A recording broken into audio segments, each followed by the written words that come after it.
Hello and welcome to the Wheel of Crime podcast. This podcast is ran by two ladies who play games, mumble profanities, and laugh way too often. Also, this podcast does cover topics of sensitive nature, and as such, listener discretion is advised.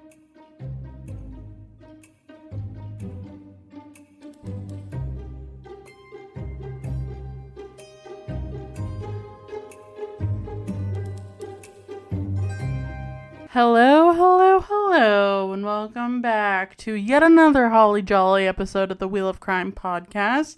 My name is Jen. My name is Emily, and as always, yes, we are the holliest and the jolliest. There is so much Christmas happening right now. Fa la la la la la la la la. Fa la la la la la la la la la la la. Well, have your Christmas gifts been delivered yet? Oh, hell no. Tomorrow's the 14th. Yeah, I know, and it's not looking good, fellas. I've been joking with Jen since our last episode about how everybody's going to be getting their Christmas gifts at New Year's, and then Jen's birthday gift is going to have to be, I don't know, on Valentine's Day or something, and now I'm worried. I think that might actually be what's happening. I think you've manifested that, and I don't know if that's a sleigh or not. If I have the power... If I have the power to manifest Christmas 2 months into the future, I'd say that's a sleigh. That's an incredibly potent manifestation. I have my doubts, Santa's sleigh? Santa's sleigh.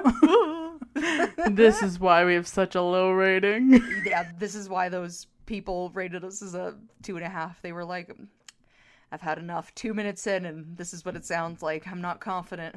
Not confident it's going to get better. You know what? That is a sleigh. That is a sleigh. We love a hater. Anyways. I built my throat on haters. Yes. No, there was something else related to Christmas I was going to ask you just before we get into our wheel of questions. So have any of your Christmas gifts come in?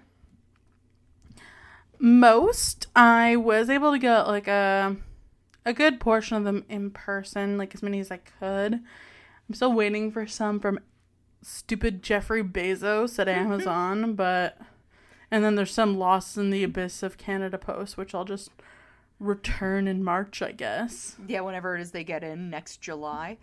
Yeah, I like to think at this point, because I also still have stuff being held by Canada Post, that Mr. Jeff Bezos just has a room in the back full of packages, and he's just making snow angels in the boxes.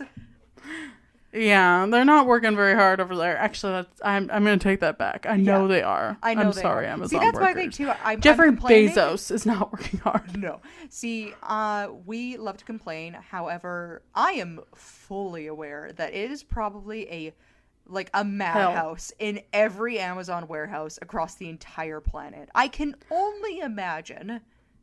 I don't think I could be an Amazon driver. It looks like genuine hell. I see them out there when it's blizzarding 40 below, and I'm like, I'm so sorry that I ordered mouthwash and it's coming today. You could deliver it tomorrow. I'd be good with that. Yeah, it's fine. I also feel that way when, so back when I was living in a city that did this, when the weather is really shitty, and you don't have any groceries, and you're like, oh, that's fine, we'll order in.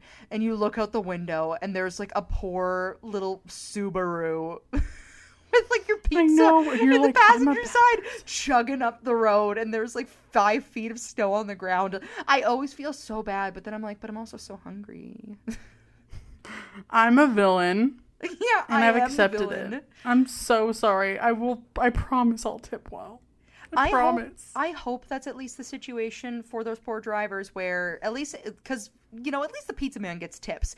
Amazon delivery drivers, no, I think they just exist in suffering. They just for suffer. The most part. Yeah, basically. So sorry, guys. R.I.P. But, yeah, we'll move on to something lighter, like murder. Yeah, so light. Yes, this is a crime show, which I feel like maybe our listeners forget or don't know. I sometimes forget and don't know, so that's fair. That's what we do. It's great fun. I swear there was one other thing about Christmas stuff that I was gonna ask you before we got into it, since that is our theme, because we're on the O theme of Noel this week. Yes, letter O today. Mm-hmm. Yes, and then, well, are you, because we're going to be getting closer to after Christmas here Oh, soon. what fun. Yes, we're getting closer to after Christmas. Are you looking forward to your birthday? Yeah. Yes. Sorry. I think my brain just quit. My brain. This is so stupid. My brain has also been doing things lately because I was trying to explain to my husband that I had a headache the other day, but for whatever reason, brain is not the word that came to mind, and this is going to sound like the nerdiest thing on planet Earth because it is. Him and I binge watched last year. This isn't even recently. Last year, we binge watched Stargate because he has like all of them on DVD because he's 100 years old, and so that's what we did. And in one episode of this stupid show, the guy is like losing his memory on how to speak his language, and he has like an alien language implanted in his brain, but there's like a whole scene where he keeps pointing at his head and calling it his frond. And I looked at my husband and I was like, oh, I don't know what to do. I just have such a huge pain in my frond. And he was like, huh? What are you talking about? And I was like, oh my God, I need to leave. I can't keep living like this. This is crazy. I'm just gonna go. It's fine. The headache was so strong, I forgot the word for brain. That's a lot. That is a lot. But, yeah, I'm sort of looking forward to my birthday. I don't know. I kind of get the birthday blues every year. I don't know why. Kind of. Jen gets the biggest birthday blues of anybody I've ever met. And that is not an exaggeration. I just get sad, okay? I get it, though. I get it. I feel like, in part, that that may or may not have to do with a certain level of anxiety that you are predisposed to having. I think it's anxiety and the childhood trauma of my birthday always being forgotten because it's on a holiday. Yeah. That's the thing. With your birthday specifically, which for our listeners, if you are a newer listener, is New Year's Day. And it is just in that spot between Christmas Eve, Boxing Day, and New Year's Day, which I'm always like, I feel bad because mine's like Thanksgiving weekend for Canadians. And I also get a little bit of the weird things where people are so focused on turkey they forget I was born, which is fine, I guess. We're like, okay. Yeah, but I take my one holiday I have and times it by 4, and I'm like, poor Jen. poor Jen. It's just, it's always so hard because I'm like, it's hard to plan anything because everyone's busy. And I'm sure you feel the exact same way with like yours being on Thanksgiving. It just sucks, because I show up for every other bitch's birthday. Yeah. Show up. I go to the dinners. I go to the drinks. I go to the karaoke. Yep. I'm doing so many activities. And then it's like my birthday rolls around and everyone's out of town. Or they have New Year's plans. So by the time it's New Year's Day, they're really hungover. And they're like, I cannot get out of bed, which respect. Mm-hmm. Fair enough, yeah. Or they're like, I am broke. It was just Christmas. And I'm like, you know what? I can't even argue with you. But that's the thing, though. And then I always feel like I'm always at your birthday, so I'm different than the rest of those people, so it doesn't matter. Emily is the one consistent thing where if she didn't show up, there was one year when she was away for work and she told me she wasn't going to make it. And I was in the mall at her hometown. And I remember it was like hours before we were supposed to go. And I literally cried.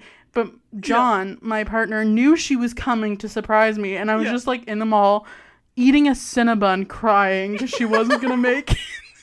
But this is what I mean, though, because I know what it means to you. So I always make that extra effort. But then it's like you said, too, for people being like, oh, I'm broke after Christmas. Or if they've got like weird family that are like, if you don't celebrate the new year with us, you're out of the family. Like, I don't know what goes on with other people, but like, it is a lot. And that's, again, another reason why I feel like we should be able to pick our own birthdays, if I'm going to be honest. If I could move mine to another day, that's also, because I also share my birthday with my brother and also one of my nieces. And I don't love that. So if I could just pick my own a double day, whammy. Yeah, I'm like, maybe another day.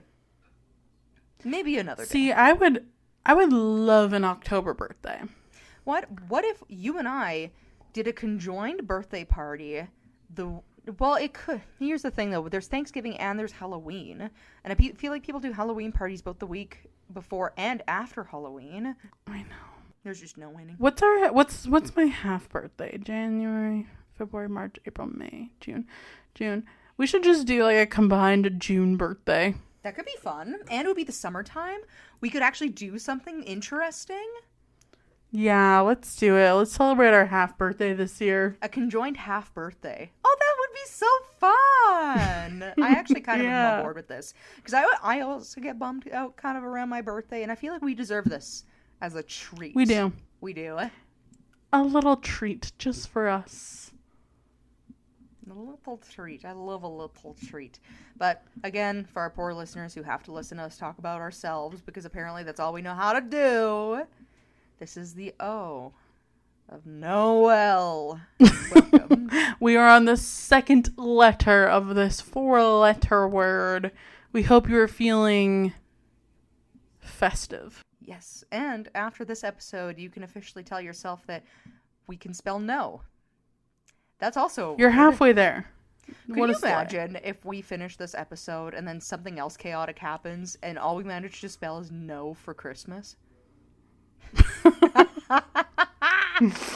Okay, that would kind of sum up how my year has gone, to be honest. There we go. But honestly, it would kind of make sense for this year, you know? Yeah, every year we keep saying that this year's going to be our year, and it just seems to get more and more chaotic, and I don't know how we keep doing it to ourselves. I'm manifesting 2025. That's my year. Honestly, I deserve it. Yep, as a treat. I deserve a good year as a treat. Same. Come on. Come on. Oh, man. All right. Well, should we get into our wheel of questions here? Yes. Spin away, Em.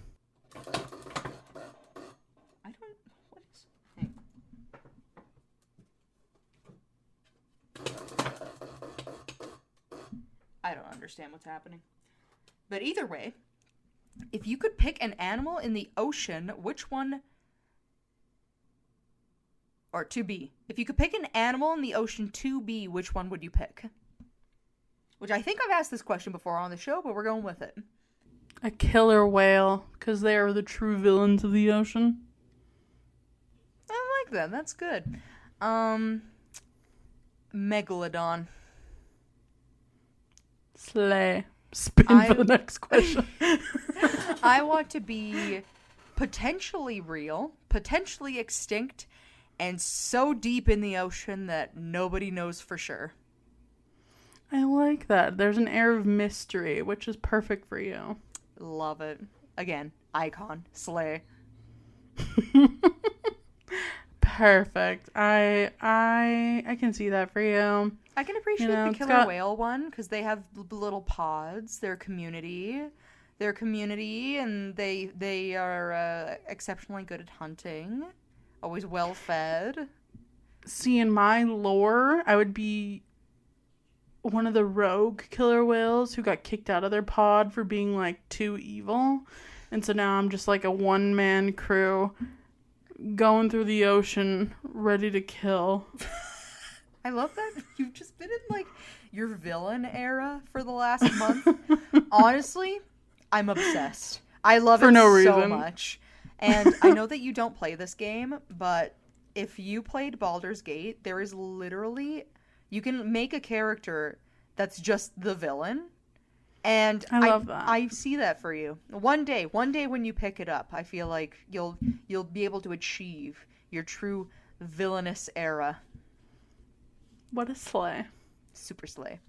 All right, let's spin for our next question.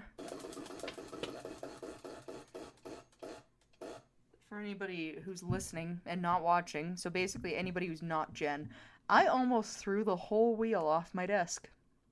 It's true. I can confirm that.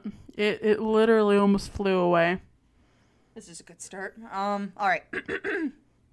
Speaking of villain era, if you owned a mining operation, what would you be mining?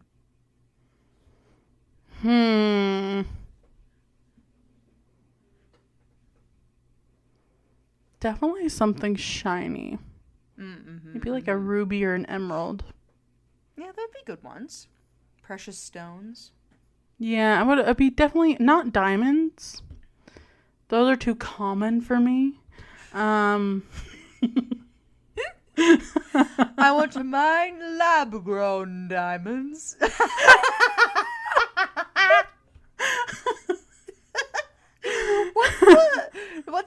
What's the gem or the not diamond that people get sometimes? Oh, it's fuck, why can't I think of it? I know I had it and then it was gone. Oh, hold on. No. I have so many rocks spinning in my head and none of them are right. Moissanite.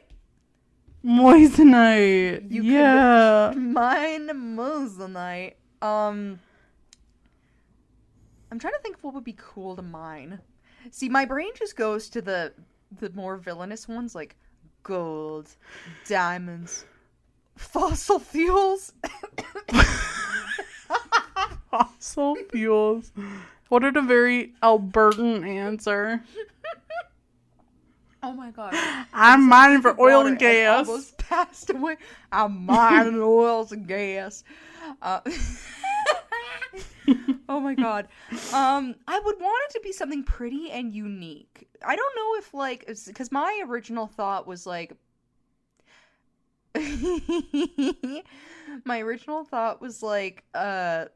archaeology type thing. I was like, oh, like old bones or whatever, which is literally fossil fuels. Mm-hmm. So we're not doing that. I don't know if there would be like a way to like mine a pit of cool historical things. I think I'd be into that. Like old pottery. Yeah. Like old pottery. Emily's mining for pottery. Yeah, I'm mining for pottery and tablets, old stone tablets, and other miscellaneous historical objects. Lost jewels. Jewelry. If I had to pick like a gemstone to like mine for specifically, because I feel like that's kind of more the path my brain wants to take. If you're mining rubies and emeralds, I would want to mine carnelians. Yeah, it's not one of those carnelians, and they're like reddish, orangish, and I just think they're kind of cool. What a slay! Super slay! Oh my gosh, something took over me. All right, the spirit of the carnelians got me there. The ghost of Christmas past. Yeah, don't mind me. That was just the ghost of Christmas past. It's fine. It's fine, guys. All right, let's spin for our next question.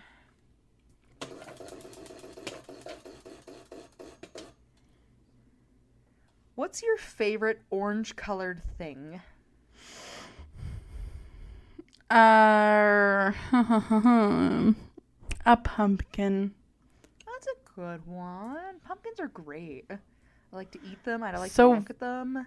Versatile pumpkin pie, you know? It's so good. Pumpkin spice. Very fall. It's very fall. Yeah. Very festive. My favorite orange-colored thing is my cat, who is orange, because he is baby fig. The baby fig, who I don't know where he is right now. I think he's sleeping. That's okay. He knows he's a star. He doesn't have to feature. Yeah, you guys have seen him on our Instagram. You know that he's an OG icon on this podcast. Yep, and the OG. He's been here since the beginning. Yeah, he has, because he was just a little baby man when we were first recording. When I used to soundproof with a blanket and record from my bed, because I did not have a chair or a table. He was our first subscriber. He was! Oh, that's so cute. He doesn't even know. He's having good dreams somewhere. Love that for him. Love that for him. All right, well, let's spin for our last question.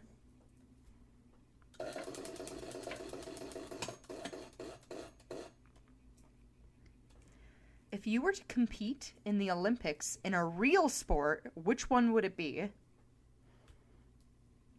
Well, none, because I'm not skilled or qualified. Let's say... But if in the imaginary world that I am... Let's say that there's an imaginary world where you and I are exactly the same, except instead of what we do for our jobs, we're just Olympic athletes. Yeah, like what sport would it be for? Wow, in this crazy universe, I think I would go for skiing. Oh, that would be fun. Like one of those downhill ones where they do like the tricks in the air. Okay, that'd be really sick.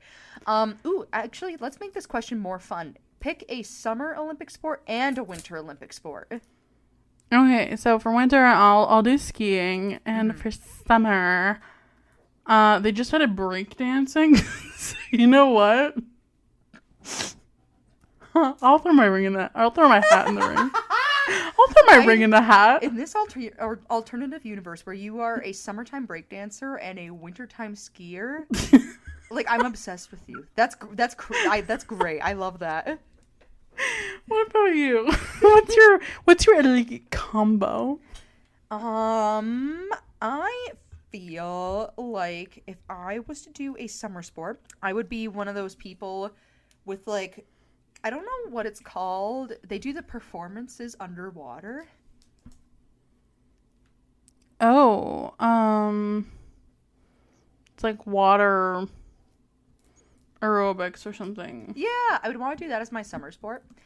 And then for the winter time, I would want to be one of those luge people. You know, the ones that like do the lean and the fast toboggans. I think that'd be really fun. You could practice. There is an Olympic certified luge arena near you. I know, and I look at it every time I drive by. But I do, unfortunately, also remember that horrible accident that happened with those teenagers somewhat recently, within the last 5 to 10 years. And I think maybe not. maybe not as your first attempt. No, but in this alternate universe where I've trained for it my whole life, that would be my jam. Summertime performer and wintertime luge. I love that for you. Yes. That is a pretty good elite combo. I could see that for you being like a fancy swimming dancer with your like little swim cap that has like flowers on it or some shit. And those like crazy nose bands that like make you look like the longest, skinniest nose on planet Earth. Yeah, exactly. And those goggles that are sucked in so hard that like the cheek fat is just like up over the edges of the goggles. I can't wait for this alternate world where that's what I do. I would sit in the stands every day while she rehearsing, being like, "Go, Emily! I'd be like, you that's got my this, number bestie. one fan, my number one supporter." I would be your groupie, following you that. around from stadium to stadium, being like, "That's my girl." Yep, and I would do the same for you. I'd be like, "Queen." See, I know this is an alternative world though, because I would have to be so much more aerodynamic than I am today, right now in this life that I have.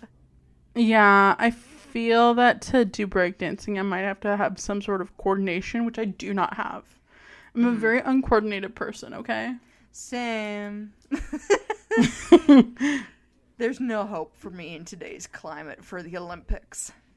Clumsy, uncoordinated, not athletic. I have the triple threat of never going to the Olympics. Do you at least have a sense of rhythm? No. Well, that's a bad start. Yeah. There's no chance for me in this current world. That's fine. We'll have to save it for our next life, I guess. Perfect. All right. Well, I will start today's episode, and as I do with my stories, I lead with a description. So I am going to get into it if you are ready. Yeah, take it away, Em. In Cornish folklore, the Owlman, sometimes referred to as the Cornish Owlman or the Owlman of Maonan, is a owl-like humanoid creature said to have been seen in 1976 in the village of Maonan, Cornwall, UK. Reported sightings of it flying above the church tower have led some to believe the creature may have been a barn owl, which is a species that commonly nests in such places. But who is to say? Who is to say? Who is to say? Now, have you heard of the Owlman before? I can honestly say that I have never heard of the Owlman. Fair enough. Me either, until I found this story. Wow. So, we are going to get into it. Now, to be fair, today's story, at least from my end, is heavily, not inspired, heavily sourced from one particular article, which is it's not, the name of the article isn't the Cornish bird. It's from a blog called The Cornish Bird. And within the blog, there is a user called ESDale77. And this person is from the town that the Owlman is from. I love that. The town appointed a blogger to, like, get their story out there. They're like, listen, Dale. I'm going to pretend their name's Dale. Yeah. This is your mission. Yeah. You have to do this for the town, Dale. Yeah. Well, because, it was one of those things where it felt like it made the most sense to use or to take notes from somebody who literally is from this place and from a blog called The Cornish Bird, because I'm like, if this is literally from Cornish land, that's not the name of the place, Cornwall, this is probably our best bet on at least a somewhat accurate retelling of the story. So, with that, I will get into it, and we can say thank you to E.S. Dale for their contribution to today's episode, because it is their notes that have inspired my story today. Well, thanks, Dale, in advance. I can't wait to hear about your town's Owlman. Yes. So with that, most folklore tales date from hundreds, even thousands of years ago. They seem entirely distant from our modern lives, but one such story from the village of Monnan Smith near Falmouth is much more recent than we are used to. It is also one of the oddest folklore tales that I have heard of in Cornwall. It is time to meet the Owlman of Monnan Wood. Dun dun dun. So, Wow. We've got Monnan Church. And in 1926, the Cornish Echo newspaper reported that two boys had been chased by what was described as a very large and ferocious bird. The terrified boys managed to escape and took cover behind a large steel grating. If this had been the only sighting of the strange creature, it could have been put down to overactive imaginations. But it was only the first of several appearances of the half-man, half-bird which became known as the Owlman. Avian humanoid hybrids are common in folklore all across the world. They can be found in Egypt, Hindu, Greek, and Japanese cultures, amongst many others. This first sighting in the 1920s attracted the attention of surrealist painters Max Ernst and Leonora Carrington. The couple visited Monnan in 1937. There, they are said to have performed rituals to try and summon up the half-man, half-bird they called Varianthropes, and the Owlman featured heavily in both their artworks for the remainder of their lives. The next reported sighting came some 50 years later in April of 1976. The two witnesses described an abnormally large bird resembling a giant owl flying over the tower of the 13th century parish church in Monnan Smith. The two young girls who had been camping in the woods nearby were attracted by the strange hissing sounds. They described the huge bird as having red eyes and strange claws shaped like two blacksmith's pincers. The two girls were June, age 12, and Vicky, age 9, Melling. They and their family were spending the Easter holiday in Cornwall from Preston in Lancashire, but they were so frightened by the incident that they had cut the family holiday short by 3 days. And their father, Don Melling, gave a sketch that June had done after seeing the monster to Tony Doc Shields. There was then another sighting 2 years later. At first, the witnesses thought that somebody was playing a trick on them, and that it was actually a person dressed up in a costume. Again, they described an abnormally large bird, silver gray in color, and they only realized that it wasn't a trick when they saw the creature fly up into the air and then disappear. After it flew away, they said that there was a strange static noise coming from the trees for some time afterwards. Then there was a further sighting in 1989, and then again 6 years later. The witness this time was an American tourist. She described the Owlman as being at least 5 feet tall, with huge claws emanating from its vast wings. She sent a letter about her experience to the then night editor of the Western Morning News, Simon Parker, at the end of the summer in 1995. It reads, I just want to say that for anyone who's afraid of birds, that's like their worst nightmare. Oh yeah, a 5 foot tall owl with blacksmith pincher claws? Horrendous. I think she was afraid of birds. Like the way that she described that is giving, I'm so fucking scared right now, guys. Literally. Well, and like it doesn't. Here's the thing, though, too. Like I totally understand what E.S. Dale was meaning when they were like, yeah, like originally when I heard of this and the two witnesses, you're like, oh, it's like two kids with an overactive imagination. Just for it to be several people over the years all describing the exact same thing in like different circumstances, that would give me the heebie-jeebies. Yeah, that's kind of bizarre. Right? That's what I mean, though, with some of these, like, cryptid stories that I cover, especially when you hear different people's stories and they happen, like, with enough time to pass where people probably aren't actively talking about it anymore, it does make me wonder where I'm like, clearly they're seeing what something. Is it? It's just, what the fuck is it? Right? Where they're different people from different places who don't know each other. They're seeing it in different circumstances, but they're all describing the same thing. That's a bit of a weird coincidence. Yeah, right? And in this story, I noticed it actually has a lot of similarities to, I believe it's the Jersey Devil. There is a cryptid in America that also is an owl-type creature that is about the same size and has almost an identical description. It's a little spooky. And it's not Right? even Halloween. Right? Well, and two, so another thing with my stories is sometimes I get into these, like, stories and it's like, oh, it happened, like, so long ago. Like, people had no technology. What do they know? This is literally starting in, like, the 30s, and now we're in 95. Yeah, so much so that a blogger is telling us about it. Right? That's the expert. A blogger from Cornwall, nonetheless. But I'm going to tell you what this letter that was sent to the newspaper in 1995 said. Because this is the one from the American Tourist. And it reads, Dear Sir, I am a student of marine biology at the Field Museum in Chicago, and on the last day of a summer vacation in England, last Sunday evening, I had the most unique and frightening experience in that wooded area near the old church at Maughan, Cornwall. I experienced what can only be described as a vision from hell.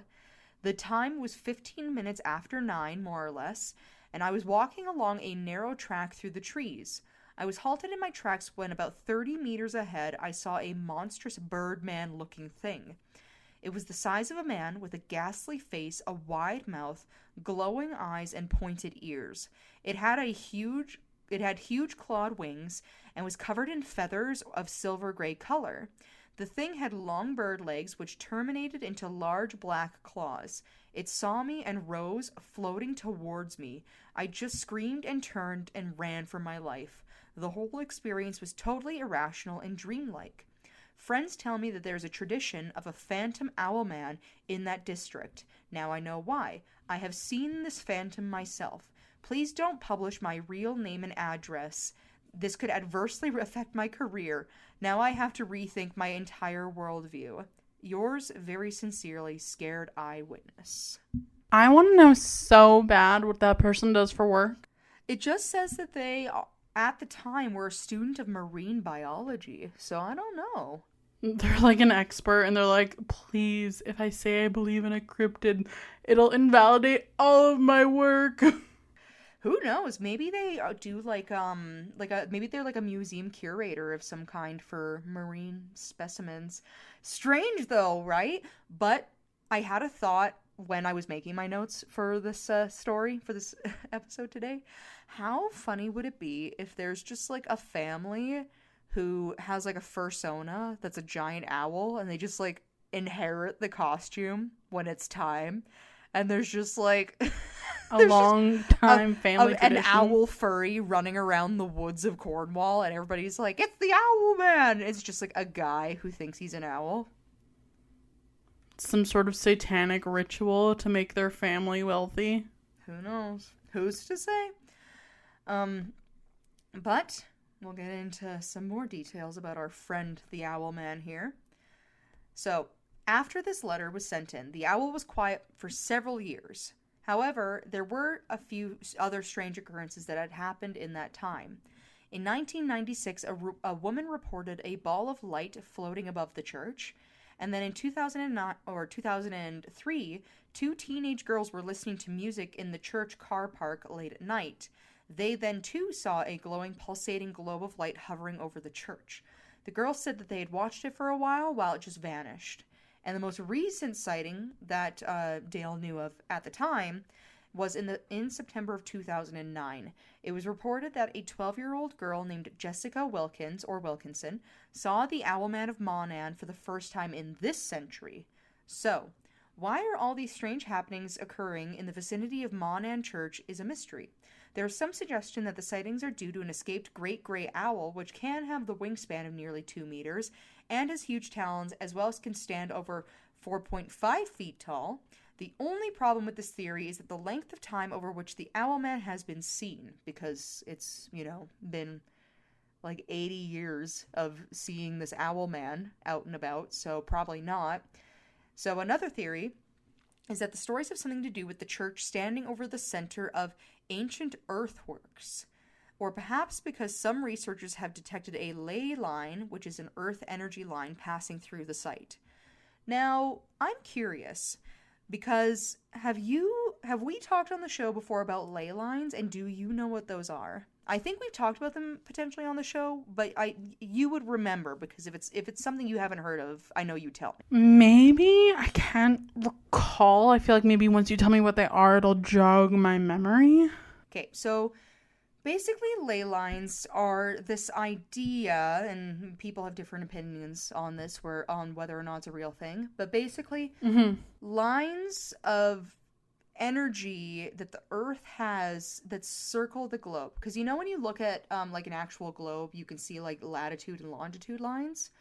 Ley lines are like that, but just in a different way. So it's not like perfectly up and down or left and right, because they're not measuring the circumference of the globe. Ley lines are measuring the earth's energy, and they're literal lines across the earth. So this idea is that if your house is on a ley line, then you're going to have more supernatural things happen to you, because it's almost like it's thin there. So when I say that the world is thin in places, it's the belief that in those places you're kind of closer to the other side, or you're closer to the spirit world, or one of these things. So the idea is that ley lines are thin places, and where they intersect, because longitude and longitude lines intersect in places, right? So the idea is that if ley lines, because they follow the same idea, intersect in places, that those are places that are very powerful, and maybe where, like, quote unquote, the veil is thin, or the veil is non-existent. Where you have the best chance of, like, crossing over, or like having some crossover between our world and theirs, quote unquote. Exactly. Or with the spirit world, or with the other side, like the kind of this idea. So for example, in a lot of mythologies, like say in Irish folklore, there's a lot of belief in, say, like the fae, or like this type of thing. So the idea is that maybe, so do you remember our episode we did on changelings? Yes. So that's an example. Like, in people who believe that changelings come to our world from another world believe that it's at these types of places that the changelings can cross over, like where the ley lines are, or where they intersect, because it's like a door, basically. So this is a really long and roundabout way of saying that the belief is that maybe the Owlman is like an entity, like a spiritual entity, and where the church is where a ley line is, or where ley lines cross. And that's why people see light and other weird things in the area, because they're seeing little bits and pieces of whatever's coming from the other side. Okay. So that's one thing. And then just to touch on ancient earthworks, that ties into this idea that some people have that at one point in the world's history that there were more civilizations, but that they were underground versus above ground, basically. And that there are still people who live below ground. I want to be one of the tunnel people. You're like, take me with you. It's my time. So, besides that, though, other people who've written about the Owlman say that sensitive and perceptive visitors have also described that Ma Nan Woods itself is alive with energy. So could it be the earth energy, like we just talked about, that are connected to reports of the Owlman? Who's to say? Perhaps, if you, listener, would like to go and look for the Owlman, you would need to see if you can get some pictures, because even though there's all these stories, there are no pictures of the Owlman anywhere. Oh, really? That's kind of weird. I know. Like, not even like a drawing, like sometimes we see. So there are drawings, but those drawings mostly come from that couple that moved out there and started, not moved out there, but the couple that took their inspiration of the Owlman and made art. That's where most of the drawings come from. As far as that goes, not really a lot of anything, though. And really, I looked at some of these drawings. It looks just like an owl. The only thing that makes the Owlman is his size. Not so much... He doesn't seem to possess many humanoid aspects, other than in some drawings he's drawn with, human legs, which is a little freaky. That is freaky, considering the claws that he's described with. Just instead of toes. Maybe he's embarrassed. He's like, please, no pictures. I'm so ugly. He's like, I haven't done a leg day since 1920. Don't look at me. Please. Just let me live. Yeah, so, I mean, and who knows? Maybe somebody's got a picture of the Owlman and they've just never posted it online. And if any of our listeners know a thing or two about where one might find the Owlman, that could be Do tell. Do tell.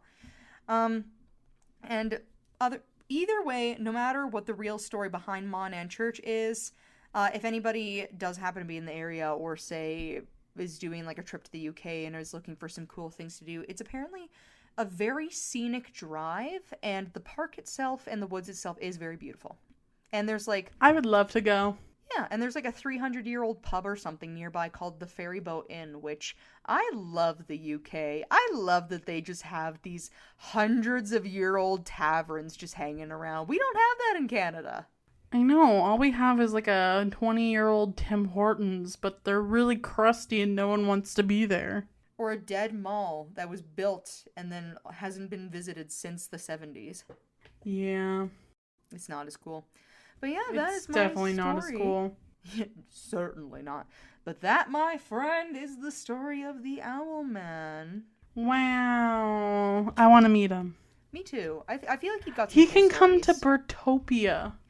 He'll be accepted love there. it in Birdtopia. He could be your advisor. He could be the president. The second in command. Because you're the dictator, obviously. But you need to have somebody who reports to you. Who can instill fear in the hearts of your civilians. He's the elected president, but really that's more of a figurehead, and I'm really calling the shots. I love that. It checks out, I think. We're going for a true dictatorship here. With the illusion of freedom. Yeah, I love how but this is what I mean. Every episode we do, you get slightly more evil, and I'm here for it. It's your time. You deserve this. You deserve a little bit of being evil as a treat. Yeah. Just a little bit. A little treat. Oh, all right. Well, I'm ready to hear your murderer from who's born in December, because that's what we do. Yes. And their name begins with O. Yes. So like I said in the last episode, we're talking, for all of my stories this month, we're doing whatever letter we get for a serial killer born in the month of December. So the letter is O. So our man that we're talking about is named Ondrej Rigo. And again, apologies in advance. With many of these serial killers that I'll talk about, they're from parts of the world that have languages that I don't speak. So this person is now from what we now know as the Czech Republic. Gotcha. So there's a bit of a language barrier. I'm doing my best. For Christmas this year, give me a bit of grace. For Christmas this year, please forgive me. Can I ask for that too for Christmas? No, they can only give it to one. Okay, that's fine. You can have it. Perfect. So our man was born on December 17th, 1955. Not a ton is known about his early life, but according to an article in the Slovak newspaper SME, he was one of Roma ethnicity. When he was 14, him and his siblings were taken into a youth corrective institution and later into an orphanage. They stayed there for a year, having been taken from their mother after their father's arrest. His mother died in 2000 after being hit by a car. Learning of her death is the only time that Ondrej recalls ever having cried in his life. His father died during a burglary. Ondrej claimed he liked both parents. He later said, "My parents were good. They didn't beat me." So the bar's really low. The bar is in hell, as it usually is. Yeah. The bar is about as good as my pronunciation of other words. Of any words, even English words.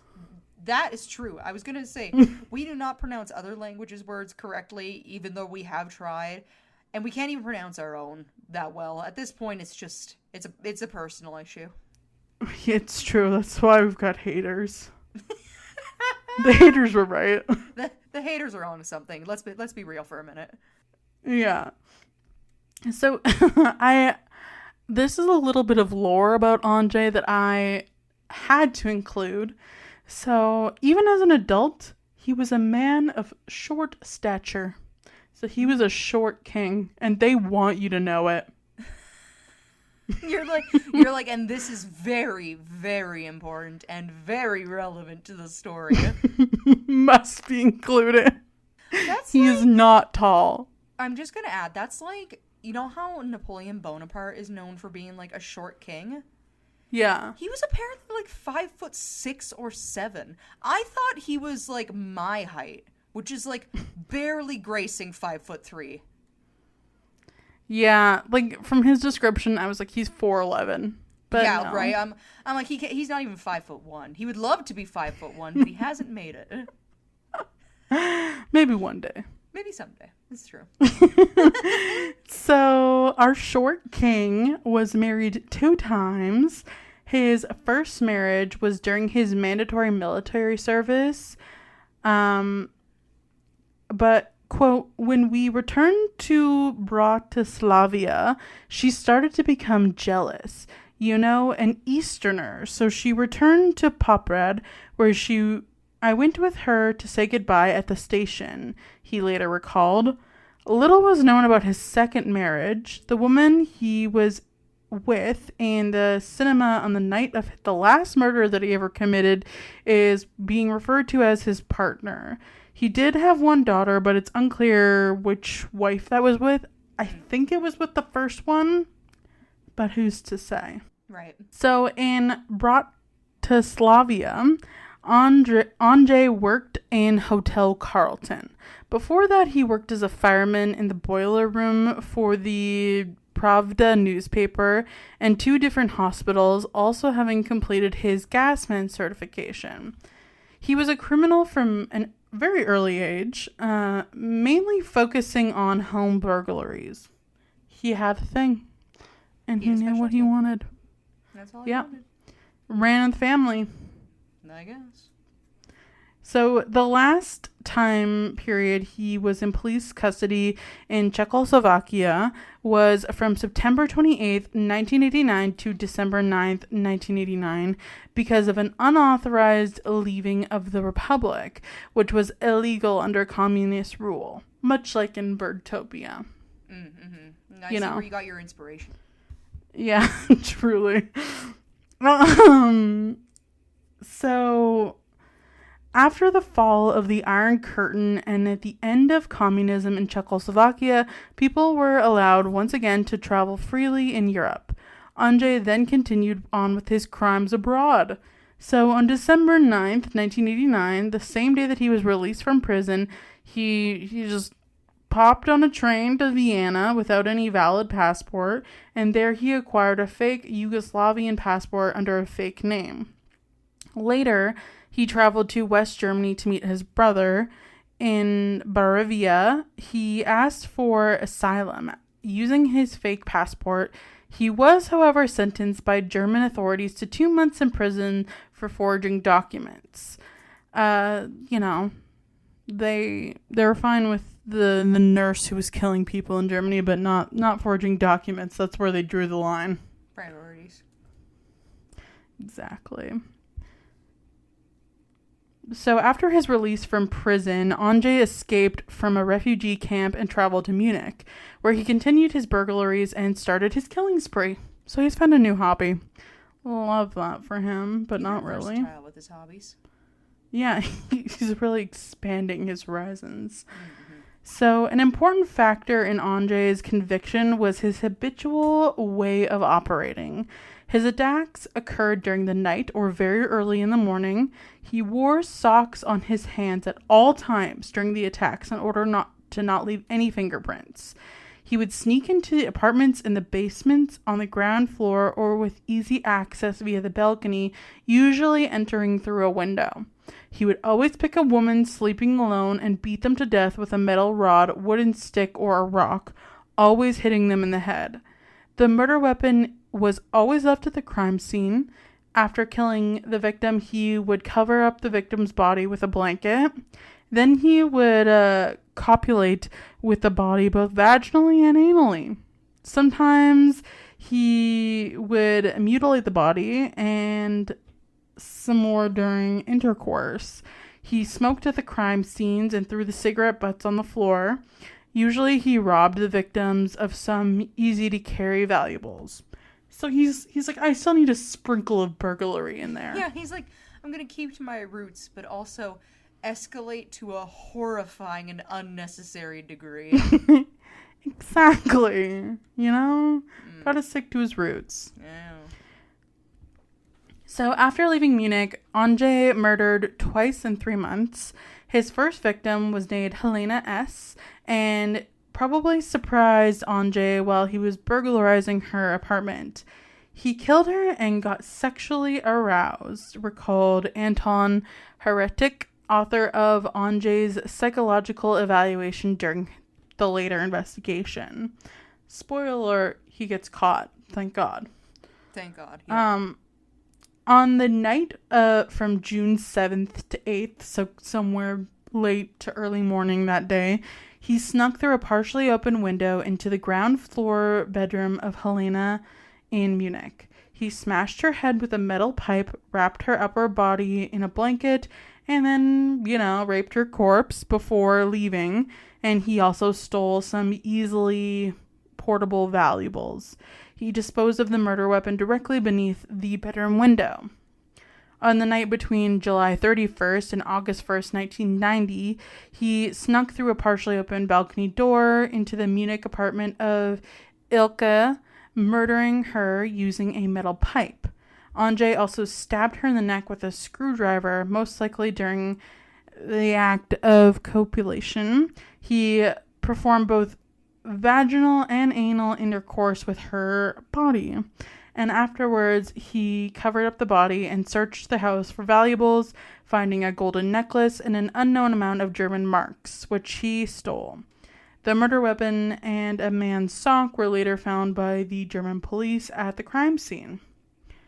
In October of that year, Ondrej left Munich for Amsterdam to visit his sister, also coincidentally named Helena, and while in town he picked his next victim, Maria, who was a woman living alone in Amsterdam. On the night of September 27th, 1990, Ondrej snuck into her ground floor apartment through a partially open balcony window and killed her with a stone, likely a pavement cobblestone. He then stripped her body naked and raped her. Again, he robbed her, stealing a camera, a woman's wristwatch, 2 boxes containing coins, and some other valuables. In the kitchen, he found a bottle of liquor and drank it. Later in court, a witness would testify that Ondrej had a liking for this particular type of alcohol. So that was a bonus for him. Do we know what alcohol it was? It was a Silvoxia? I'm trying to think about what that would be. It's a fruit-made spirit from damson plums, often referred to as a plum spirit, produced in Central, Eastern, and Southern Europe. Oh, it's plum wine. So it's more of like a gin, I guess. Not gin. That's just for me and old women. Or no, it's a brandy. Sorry, it's a brandy. Oh, brandy's fine. The serial killers can have brandy. Yeah, we'll let them have that. But that's interesting. Huh. Yeah. Our short king loves brandy. That does feel like something a short king would like. Yeah, it's very on brand. Mm-hmm. So Ondrej left for Bratislava, and the following day, the day after, he murdered her. And his killings continued with the murder of Teresa inside a retirement home in Bratislava on October 6, 1990. He bludgeoned her with his fist while she was sleeping. And this woman's like 80 years old, by the way. So right. He's murdering women from like age like 80 to 20. It's like a crazy range. Yeah, it seems like in this situation his only like type is women who live alone, and that's it. Yeah. So he bludgeoned her with his fist while she was sleeping. The retirement home reported prayer books, a rosary, and 4,000 Czech koruna as missing. Underneath the balcony, the police found some Dutch coins and cigarette butts with Ondrej's DNA on them. Which, honestly, is so hilarious because he's so worried about his fingerprints getting on things, but he's literally getting his DNA all over the cigarette butts. That has to be just, like, somebody who's informed, kind of, but just not smart, right? Yeah, I think so. I don't know. He's trying, but, like, not that good. No, he's not good at this. On January 3rd, 1991, early in the morning, the bodies of Anna and her son, Jaraj, were found inside a ground floor flat in a dormitory in Bratislava. Ondrej entered the apartment through a window around midnight. The son was sleeping beside his mother when Ondrej crushed their heads with a wooden stick. Anna tried to protect her son, and afterwards, Ondrej raped her. Anna, who had immigrated to Switzerland in 1982 with her son and husband, was in Bratislava with her son for only a few days for the New Year's celebrations. Aww. Yeah. So his next target was an artist named Jana, and she's actually the only person to have survived one of his attacks. She apparently attended karate classes for several years, so Girly Pop was ready.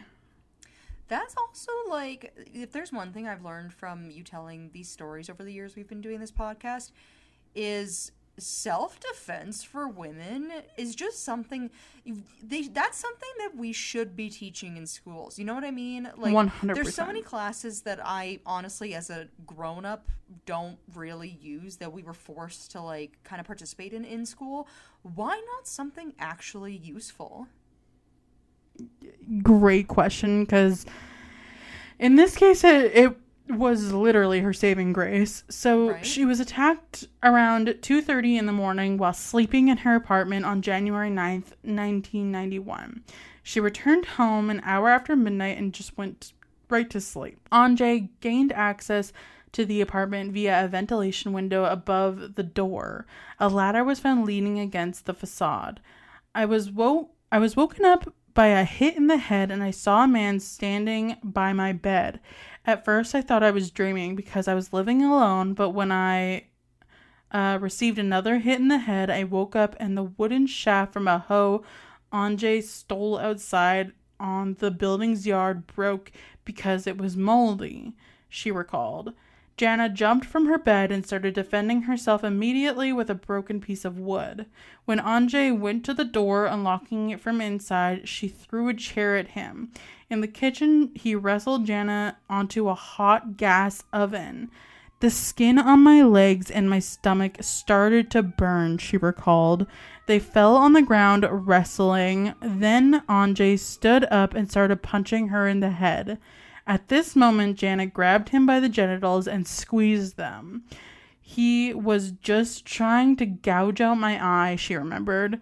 She doesn't remember whether Ondrej screamed or not, but the rest of the fight before he was silent.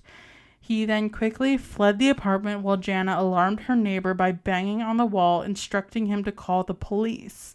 Another neighbor, woken up by her son, who had heard the commotion, found Jana in shock and savagely beaten. The neighbor told the police he heard some weird noises, but thought Jana was probably framing pictures in the middle of the night. Which just goes back to our conversation from the other week about horrible neighbors. Yeah. Because, like, I don't know. For me, if I had heard one of my neighbors nailing something in the middle of the night, I feel like I'd be suspicious enough. Yeah, you would think. I would try at least to look in a window and be like, are they actually nailing something in the wall? Like, what's happening here? Well, now I'll forever be suspicious of any home improvement sounds. At any time of day, basically. Yeah. So, after the attack... Sorry, before you continue, having a ladder that he'd propped up by a ventilation vent, like not even a window or a door or anything, is so fucking insidious too. Yep. That's like next level. Yeah, because he's like, I just need entry. I don't need an escape route. And that is so fucking creepy. I think it's because he's literally at this point like getting away with gotten and fucking just obliterated and like horribly beaten these people and then just walked out the front door. Mm-hmm. You know? So sick. His cockiness has definitely got the best of him in this situation. Which, good. Good. So, after the attack, her wounds required several weeks to heal. According to her mom, the worst thing was that Ondrej was caught over a year after the attack on her daughter, all the time knowing that he might be back to finish the job. Which, that would be horrifying to get attacked like that and then have them out in the world and not be caught. Oh, for sure. Well, and not even just that, like, you would be... Because you're not going to not live in places that don't have certain features. You're not going to find a house that doesn't have a window or a door or a yeah, like those are vent. standard things. Yeah, and just you would be so horrified and terrified of literally everything after that. Yeah, I can't even imagine. So years later, Jana claims she has no psychological trauma from the attack and she's not interested in Ondrej. Why should I move? Where is it safer? Ondrej is not interesting to me. I have no trauma from him. I don't feel anything. He doesn't mean anything to me. I don't want to talk about him, read about him, or know anything about him. Honestly. I love her. Slay. That's a major slay from Jana. Oh, she's so hardcore. And as she fucking should be. That is a great approach, though, to being attacked like this. It's like, I can either let this incident control the rest of my life or not give the time of day to even breathe thinking about that fucker. And good for her. Honestly, like, I don't think I could do that, but that is such a slay for her. Oh, so strong. Super beyond a regular slay. So Jana stayed in the same flat she was attacked in for a long time, not feeling the need to move. Other sources claim that she got a dog and had to have light on during the night for 7 years after the attack. afterwards finally moving out from the apartment. So the police indeed found, so when she was describing him to police, because she was able to kind of get a good look at him, she described him having like a sweater on and these jeans with hand sewn patch in his crotch area. So like he had like sewn up the crotch area. And when he was later found, police were able to identify him by finding those exact pants in his closet. No way. Weird. So men out there who don't throw away your so crusty, weird. dusty pants, they're identifiable. Yeah, just patch them up in bizarre ways so we can identify you. Oh, that's such a man thing. It is. It's honestly such a man thing. The same night before attacking Jana, Ondrej had entered through a different window in the neighborhood, but it only led to a small locked storage room. So he really did scope this place out before getting into her place. Which to me is strange, because I feel like, and maybe this is just more the types of cities that he was preying in, I feel like typically people who live in an area will notice if there's someone who's kind of lurking, you know? Yeah. Well, I mean, like, it's probably like a bigger city, so people aren't necessarily noticing some of these things, yeah. Yeah. Yeah, like, that makes sense. Outside of my apartment, I mean, I notice it because I'm a lunatic, but like there is a guy who sits out front in his vehicle all hours of the night. I'm like, that's hella suspicious. I think he's just a drug dealer, honestly, but... Yeah, we have somebody like that close to where I live, but I figured out it's because they smoke pot and they just don't want to do it in their house and they want the warmth of their vehicle and they want to watch some TV shows on their phone, on the dash. And honestly, good for them. Yeah, fair enough. You know what? I understand, and you go, girl. You do you. Mm-hmm. So 3 months after his last kill and after the attack on Jana, he murdered Helena N. very close by his previous murder scene, possibly even on the same street. Ondrej removed a net from the kitchen window of this ground floor apartment, killing Helena N. with a piece of concrete. His next victim was named Henrietta, and she was attacked on July 14th, 1991. Ondrej gained access to her apartment through the window, which she probably left open because of the heat. She was playing the guitar late into the night, and Ondrej smashed her head in, raped her, and robbed her, leaving her for dead. Henrietta initially survived the attack, but died 18 days later. And her grandma was actually sleeping in another room of the apartment at the time of her attack, although her grandma was nearly deaf and didn't hear the attack on her granddaughter happening. That would be so heartbreaking. I know.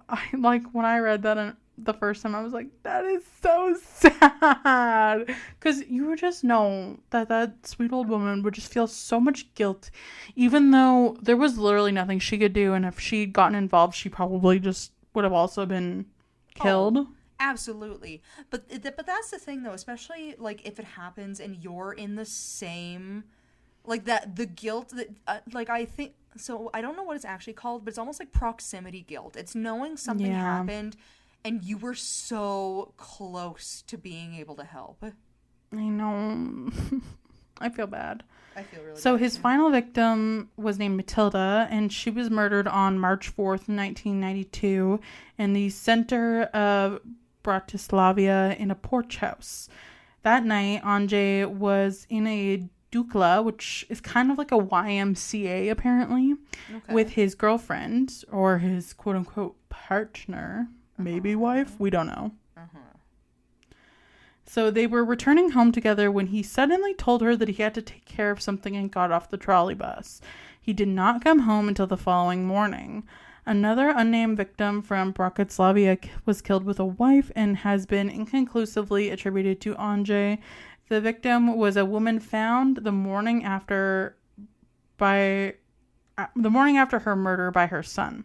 The murder is considered unsolved as of 2008, and Ondrej gave some of the items he stole from his victims to his daughter as a gift. Ew. That's so gross. This also So- is not the first time this has happened. You've told another story where the guy would go out and kill people and then take things from their house and give it to his family. It's pretty common, I've found, unfortunately. Yeah, I don't like it. So, I don't like any of it. speaking of when he gets caught, so he was still in a trance, like a snake who just swallowed its prey.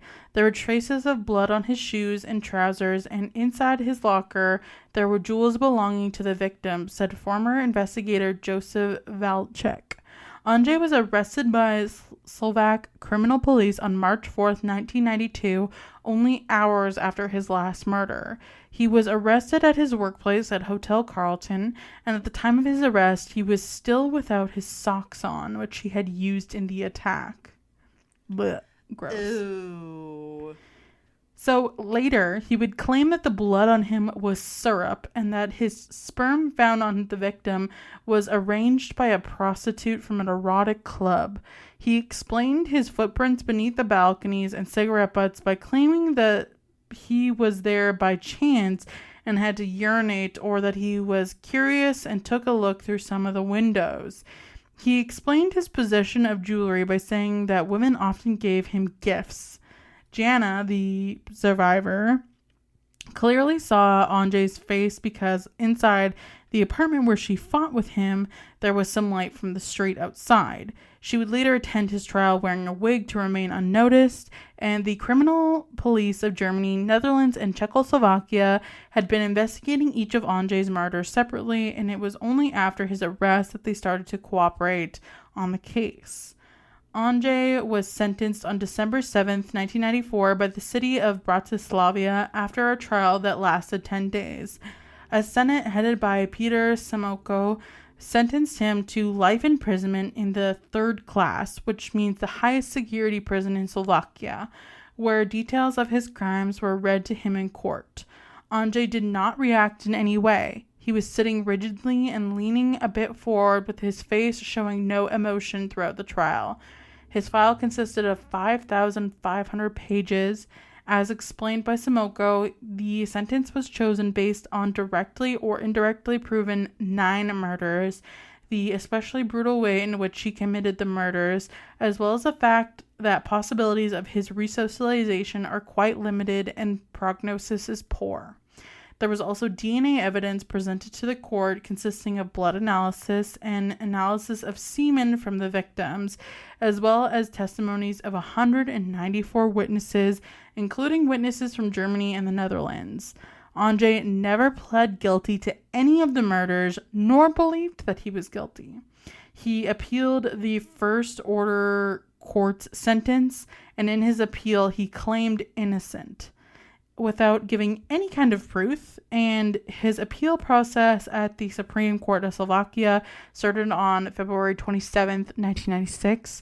During his finishing speech, the representative of the General Prosecutor's Office of Slovakia, Ivan Seges, proposed to confirm the life imprisonment sentence because Ondrej's guilt had been proven once again in the appeal process. On February 28th, the Senate of the highest court of the Slovak Republic denied Ondrej's appeal and confirmed his sentence. There was no other appeal possible, and after serving several years in Ilvian prison, Ondrej was transferred to Leopold prison. According to a court-appointed psychologist, Anton Heretic, author of his psychological profile during the trial, he straight up was like, Ondrej is a psychopath. Yeah, straight up. Well, because this guy's been doing all this crazy bullshit, and then he has the gall at the end to be like, it was never me. It's not me. I'm innocent. It's like, you're a monster and a maniac. It was syrup on my clothes. Yeah, that's not it. And I just jizz everywhere. It's fine. So the Anton said He does not accept any social norms. He's lacking empathy and behaves very impulsively. At the same time, he has a schizoid personality, unable to create relationships with others. He has strange thoughts and hobbies, and he is a loner. He is a combination of schizoid and antisocial psychopath. He is a very dangerous type of criminal. According to his psychological profile, the strangeness, lack of hospitality, and language barrier in a foreign country could have influenced his later behavior. Ondrej was found by the psychologist to not be a sadist. According to Ondrej's investigator, Joseph Valchek, he had, quote, a low IQ and seldom talked. While incarcerated, Ondrej behaved according to the norms most of the time, but according to pediatrologist Daniel Blaskova, he would, quote, often react too aggressively. Chances for his correction are 0. According to him, it was difficult to communicate with Ondrej because he seldom communicated in coherent sentences. Our short king is not very smart. I was going to say, none of those things are flattering, and they also shouldn't be flattering. But, yeah, this is basically... I love how, if you take all those things, though, and add them together, they're like, this is a crazy, dumb person. Crazy, who's short. Dumb, aggressive, short person. He's a crazy, dumb, aggressive, short man. Yeah, and that's all they want you to know. Which, honestly, fair. That feels like a fair assessment of both him and his character, so I'm good with that. Yeah, but that's all for my story. What did you think, Em? I think that, man, people are just awful sometimes, like, especially if they do crime. But what else is new? And I also think that the weird part for me, actually, is, like, I understand earlier I said that clearly his type is just women who live alone. It is strange to me, though, that, so clearly this is, even though he planned his murders, they in some way had to be almost convenient. Like, it's like half planned, half murders of convenience. And his only type is women who live alone. No other distinguishing facts or features.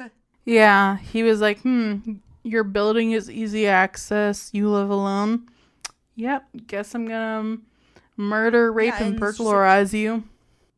Yeah, it's just those two things, which is weird to me because for a lot of the stories that you tell, especially of people who are serial killers, there's always more of a pattern in certain ways. And yeah, there is a pattern here. It's weird to me that the pattern is literally circumstantial. I think he just had no thoughts. Head was kind of empty. Like, even the story at the end of his, like, last murder where he was, like, literally on the way home from a YMCA with his partner. And he's, like, sees a woman on the street. So he gets off, like, the trolley and is like, I gotta go. It's like... Yeah. He's just, like, following the wind where it takes him. Again, so weird. But, like, again, too, I feel like this is more of a... I really do think, just going off of, like, our podcast and the different stories you've covered, people who are serial killers and how their brains work, it literally is a predator mindset. I mean, obviously, like, when you're like, oh, well, duh, they're out there killing people. Like, obviously, they're a predator. It goes beyond that, though. It really... almost is like a nature documentary. You know what I mean? Like watching a literal predator of some kind moving around and acting. Like it's bizarre and deeply unsettling because you know that there's something literally mentally so different and so wrong. Yeah. I also just love that he had no idea how DNA evidence worked. He was like, I'm gonna wear socks on my hands. Yeah, and then smoke everywhere and jizz all over the place. Like, it's like... And leave behind like, the weapons. Yeah, it's like you said. The man was dumb. Vicious, psychopath, but dumb. Head full of rocks. Definitely. All right. Well, with that, I think that brings us basically to the end of our episode. Next week, we can look forward to...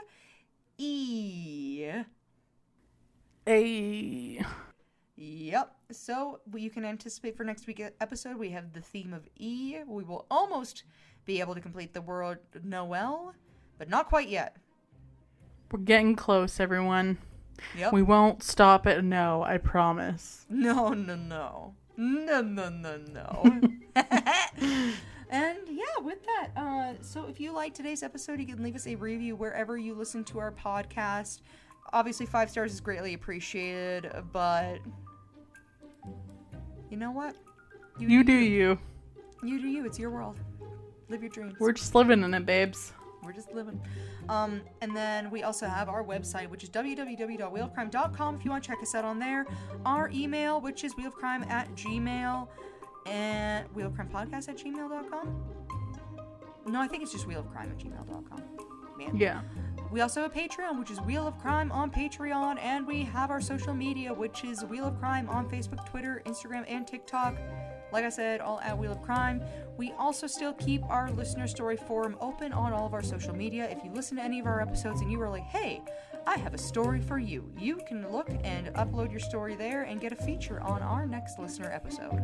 Yes, and that's it. That's all. We'll see you next week with another super festive episode. Okay, bye. Bye.